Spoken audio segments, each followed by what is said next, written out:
Your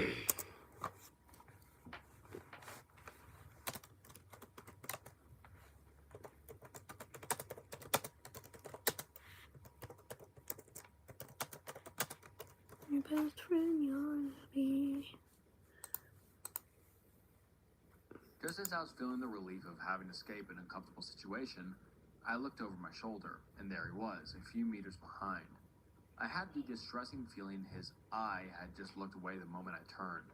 I walked into a shop, took my phone, and pretended to be taking a call. When I couldn't see him anymore, I exited and made my way at home as fast as I could. I kept looking back in the busy street. I zigzagged, crossed the street at every cross. Finally, I believed that him getting off at the same stop as me was just a coincidence. When I reached my building, I looked back one last time, and there he was, his alarming gaze on me, smirking. I ran up to my apartment, climbing the stairs 4 at a time. I reached the top floor, squeezed through my door, locked it, and froze. My intercom was ringing.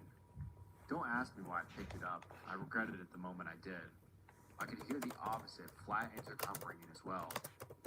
He had pressed all the buttons one by one, hoping someone would open.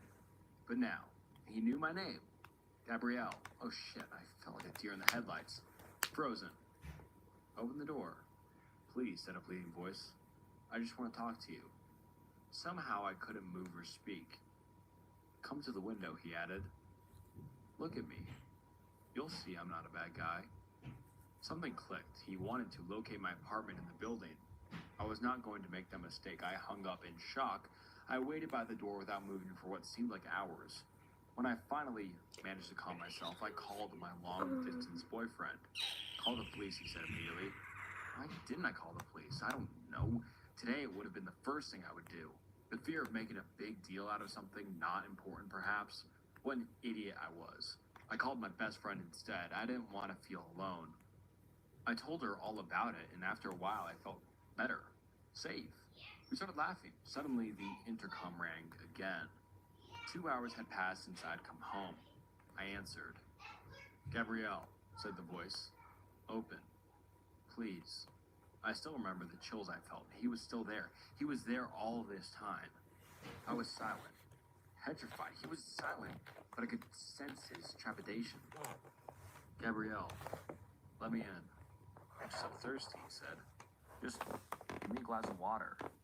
This broke the tension. I hung up. Curled up in a corner, literally in recovery position, terrified.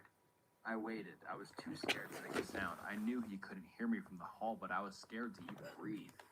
The intercom rang again. And again, I didn't answer this time. I crouched to the sofa and fell asleep in exhaustion. I heard the intercom ring one more time in the middle of the night.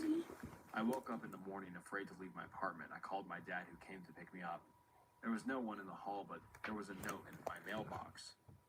Gabrielle, I'm a nice guy. You should have opened to me. We immediately went to the nearest police